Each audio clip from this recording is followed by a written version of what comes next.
Okay, great. In spring 2008, we had literally thousands of hours of dialogue about what we should be measuring.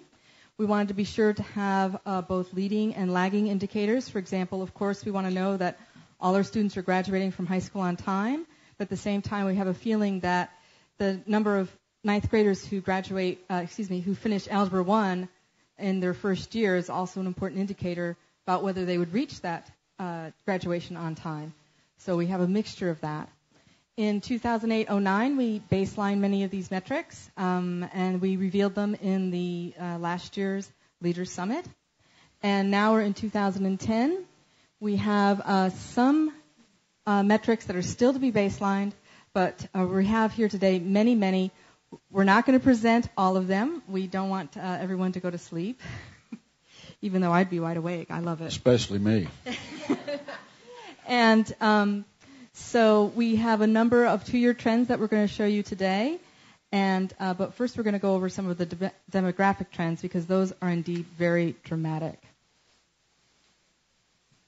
Okay, so what we have here today is a chart that we have from the city demographer of Austin, and it shows the changes in our demographics from 1960 through 2020.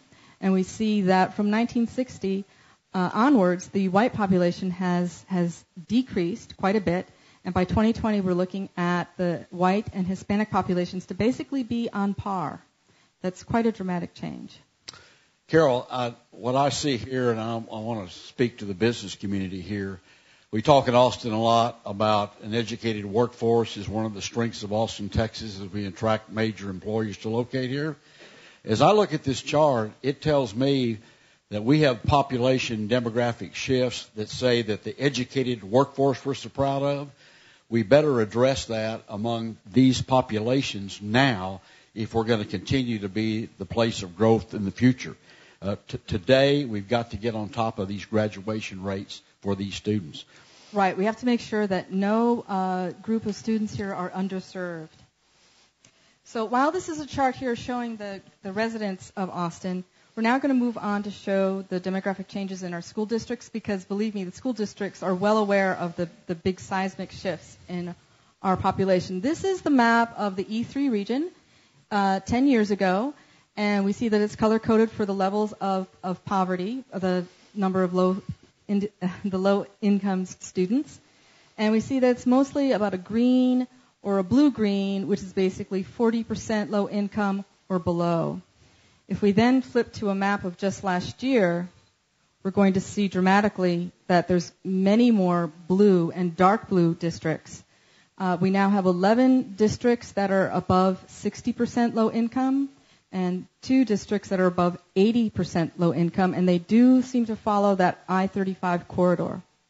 Carol, the change I see here is, we often talk about Austin being a blue dot in a sea of red politically. The blue here tells me the shift in just 10 years to this kind of population trend is a significant problem for Central Texas if we don't serve these populations. And as I read it, I understand data. The dark blue, 60% are those that are on food programs for disadvantaged in the schools. Is that correct? Right. That's right. They're on free and reduced lunch programs. That's how that's defined. Basically, overall, in Central Texas, about 1 out of every 2 students are low income. Okay. All right. So now from demographic changes, we're going to go talk about our early childhood indicators. By the way, our indicators are color-coded in these charts that you see next.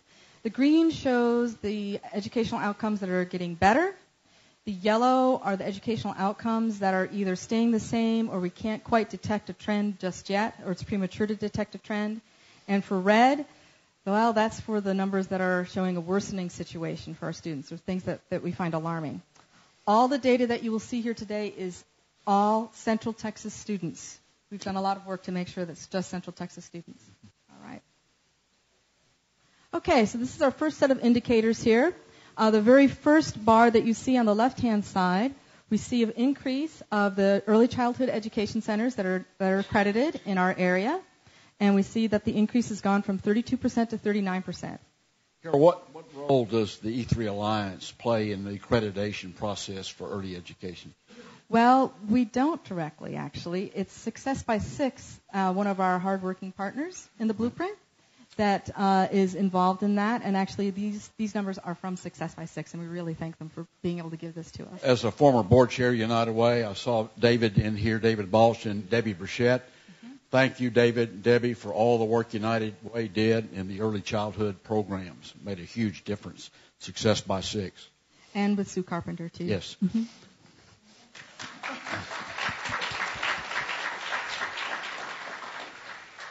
All right. And now for the second set of indicators, which is going to be on the right-hand side, we see this is our first grade reading success. And basically, this is the percent of first graders who, at the end of first grade, are on grade level. I never heard of the first grade tax test. How do you get that number? Oh, you're sharp.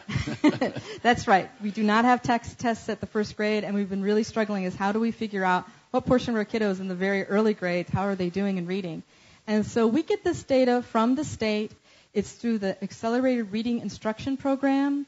It's not as a rigorous measure as the tax, but it does allow us to get some insight as to what portion of kiddos are not struggling in reading or are struggling in reading.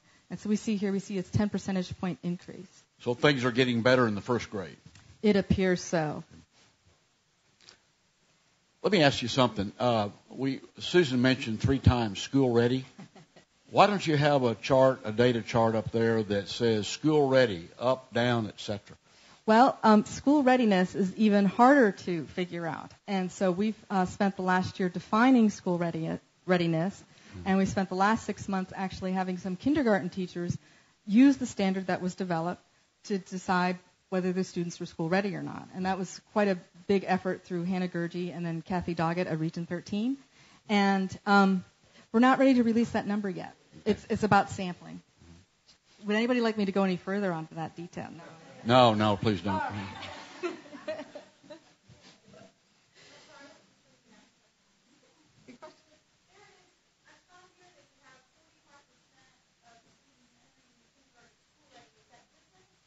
Well, that's notice that it says preliminary. There's estimates. Some are labeled estimates. Some are just not labeled.